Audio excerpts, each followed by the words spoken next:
Good day and welcome back to another DB Legends video. In this video we are going to be taking a look at the full power battle against Super Saiyan God Super Saiyan Kaioken Blue Ultra Mega Goku. And we're going to be seeing just how difficult he is. Now I actually think this is a fairly difficult one if you don't have the right units.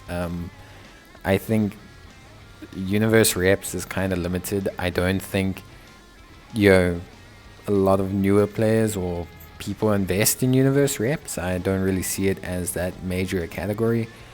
Party 1 needs to be rival universe, Party 2 needs to be universe rep, Party 3 extreme and red, and Party 4 event exclusive. As you guys hopefully know, but if you don't, full power battles are battles where you play with 3 AI battle members made up entirely of units from your own party. Or from your own box. You select the 4 units, you will select their equipment, and then you will select their supports. Obviously, it goes without saying, you want to try and match the battle bonus characters and the battle bonus categories. You have to use units that match the category that is given. So for example, I have to use a rival universe, I don't have a choice. And Goku is yellow type, so obviously you do want to try and bring red if possible. Full power battles are an interesting process. Sometimes they drop some really great rewards.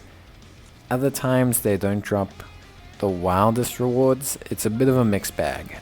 Here it's just dropping Z power for Kefla, Super Saiyan 2 Kefla, the purple one, the free to play one, and also giving slot removers. So if you're someone who's desperate for slot removers like myself, there is definitely some value there.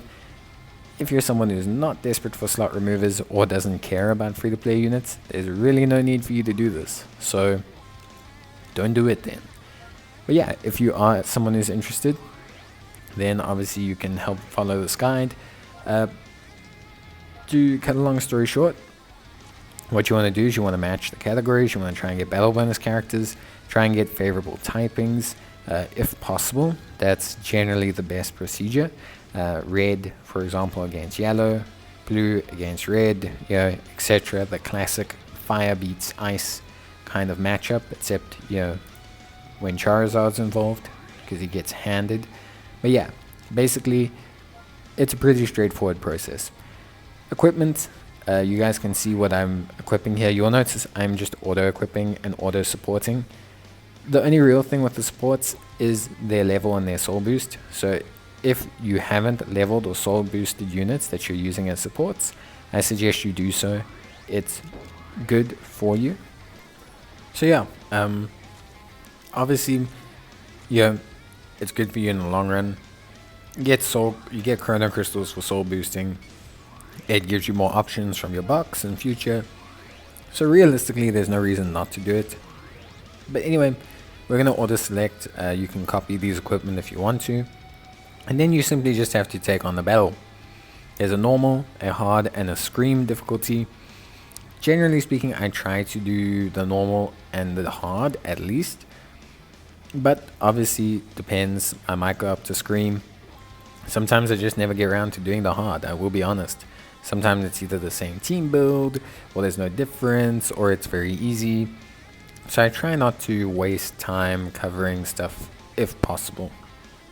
That being said, of course, ideally you want to be able to select a friend or a guild member to help you. Comrades will boost your overall power level and give you a good or little sizable boost that will assist you in beating the full power battle. So although maybe not super duper important, it is something I do suggest. Now, full power battle is a simple process. It's actually kind of the inverse of hyperdimensional co-op or challenge strike raids or things like that. Basically what you'll do is you're going to damage the boss before they have their shield up. And then when their shield's up, you're going to throw everything you can at them. So that includes your Rising Rush, your Rising Z Rush, which will be when you complete all the Dragon Balls, and your all-out attacks. You get all-out key attacks and you get all-out strike attacks. They're the same cards as your normal strike and your key or blast based attacks, but they have no key cost and they have a little gold shimmering border around them. You'll see I have 2 of them right now in my hand. So those 2 cards are especially important for the phase with the shield. During this phase, you also want to dodge his AoE attacks if possible, because these do quite a sizable amount of damage. Once you enter this phase, you'll see a little red bar appear underneath them. This is now the time that you want to do all of your attacks. So firstly, do your all-out attacks before you do your Rising Rush. If you do your Rising Rush, it will delete your cards, and you won't be able to do all-out attacks. So I highly suggest you do so. Secondly, it's important to get the highest rate possible.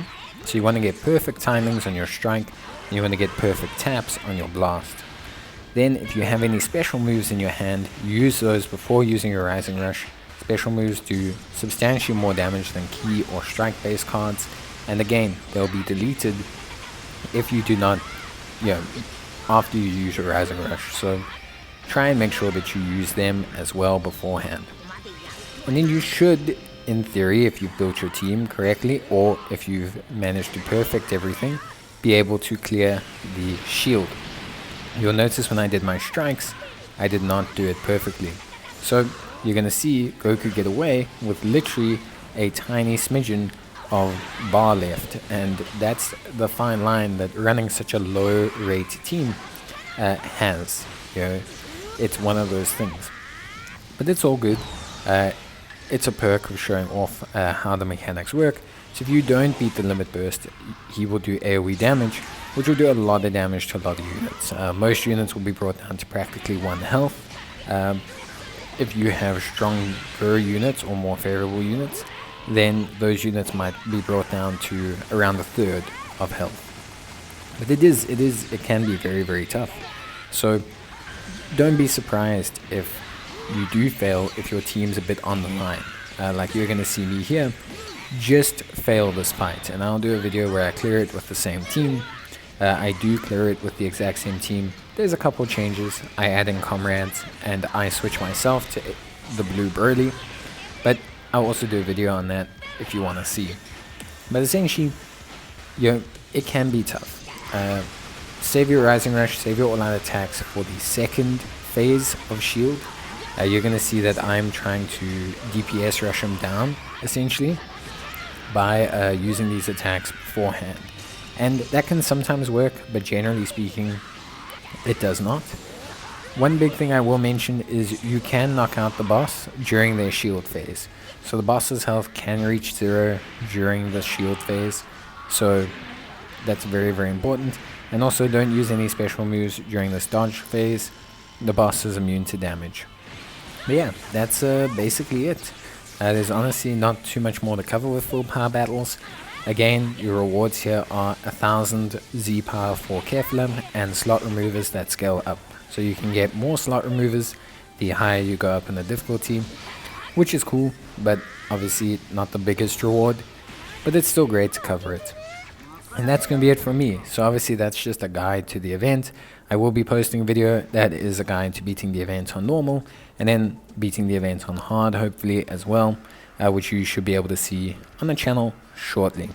But yeah, you can beat normal with this exact team build. I do so, but just add comrades. That does help quite a bit. It is a sizable boost. But it's okay. That's going to be it from me. I hope you guys enjoyed the video. If you did, leave a like. I'll see you next time. Bye.